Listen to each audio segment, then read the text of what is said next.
Hello friends, myself Indu Jaiswal, Assistant Professor of Poddar Management Training Institute.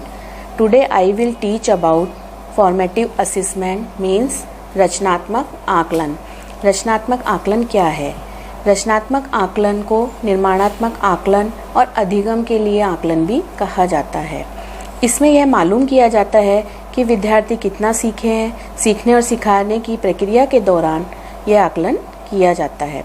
अगर student कोई गलत कार्य कर रहा है या उसके कार्य में कोई बाधा आ रही है तो उस बाधा को दूर करने के लिए रचनात्मक आकलन किया जाता है। यह आकलन इसलिए किया जाता है कि जो स्टूडेंट्स की परफॉर्मेंस है उसका मापन अच्छे से किया जा सके। छात्रों के अधिगम पर नज़र रखने के लिए, उनकी कमियों को दूर करने के लिए, उसमें सुधार लाने के लिए समय समय पर आकलन करना ही रचनात्मक आकलन कहलाता है। इसका प्रमुख उद्देश्य छात्र की सीखने की प्रक्रिया में सुधार लाना है। अब हम देखेंगे कि रचनात्मक आकलन के बारे में विभिन्न शिक्षा शास्त्रियों ने क्या कहा है। डब्ल्यू वर्समा ने कहा है, रचनात्मक आकलन एक समय अवधि के दौरान किया जाता है और विद्यार्थी की प्रगति पर निगरानी रखता है। यानी कि सीखने की प्रक्रिया के दौरान समय समय पर यह आकलन किया जाता है कि बालक कितनी प्रोग्रेस कर रहा है।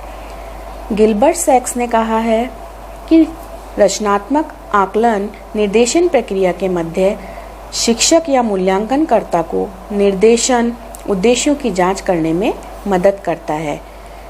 यानी कि जब शिक्षक द्वारा अधिगम कार्य करवाया जाता है और उस कार्य को करने के लिए जो निर्देश दिए गए हैं, विद्यार्थी उन निर्देशों के अनुसार कार्य कर रहा है या नहीं, इसकी जांच करने में वह मदद करता है। इन परिभाषाओं से कुछ निष्कर्ष निकलकर सामने आते हैं, उनकी कुछ विशेषताएं सामने आती हैं जो इस प्रकार है। विद्यार्थियों में सुधार के लिए आकलन किया जाता है। पाठ के बीच बीच में यह आकलन किया जाता है। यह छात्र और शिक्षक दोनों की गुणात्मक प्रक्रिया, यानी कि छात्र में क्या सुधार अपेक्षित है और शिक्षक उनमें किस प्रकार सुधार कर सकता है, इसके माध्यम से हम ये दोनों ही बातें जान सकते हैं। बालक की प्रगति जानने के लिए रचनात्मक आकलन किया जाता है कि उसकी सीखने के दौरान क्या परफॉर्मेंस रही है। अब हम देखेंगे कि रचनात्मक आकलन किन उपकरणों के माध्यम से किया जा सकता है। रचनात्मक आकलन के कई उपकरण होते हैं, जैसे कि मौखिक प्रश्नोत्तर, यानी कि बालक को मौखिक रूप से उनसे कुछ प्रश्न पूछकर और उनसे उनका जवाब मांगकर उनकी अभिव्यक्ति को जाना जा सकता है। यानी कि कुछ प्रश्न करके, उनसे पूछताछ करके उनके बिहेव को और उनके ज्ञान का हम आकलन कर सकते हैं। इस प्रकार हम मौखिक पूछताछ के द्वारा बालकों की रचनात्मक अभिव्यक्ति को जान सकते हैं।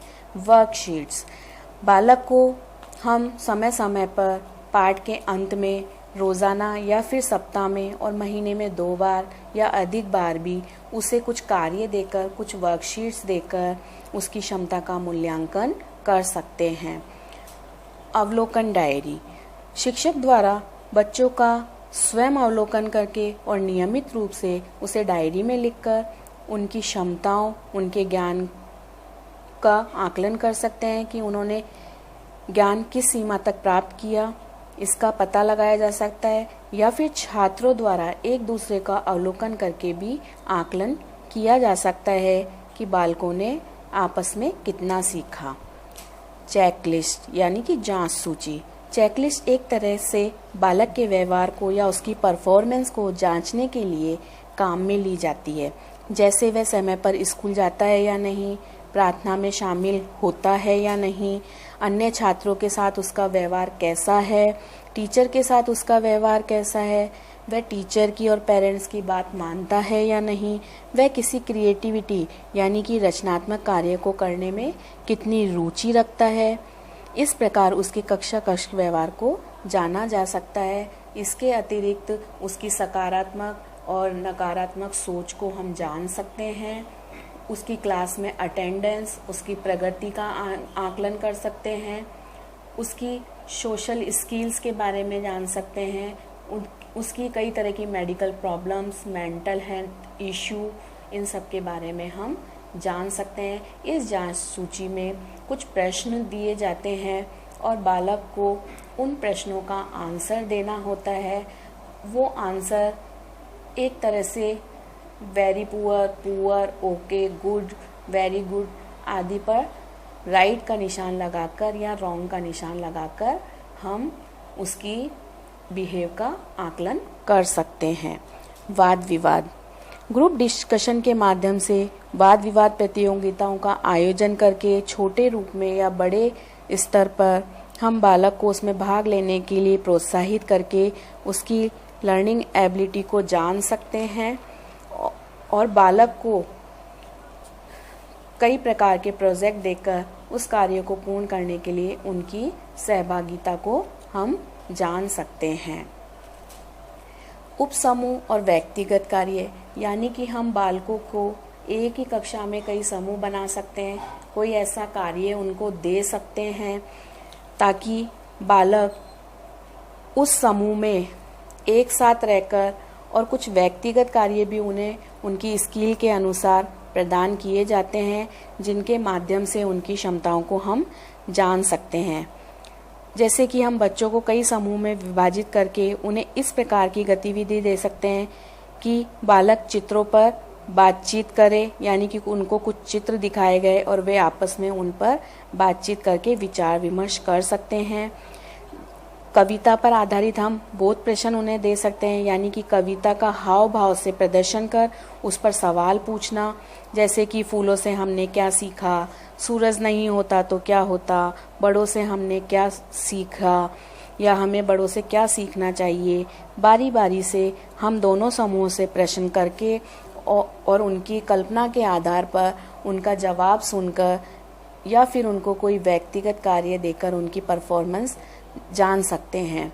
हम इस प्रकार का भी कार्य उन्हें दे सकते हैं कि जैसे बालक को कोई चित्र दिखाया और उन पर अलग अलग बालकों को अपने हिसाब से अपनी कल्पना के आधार पर उस पर कहानी लिखने को देते हैं।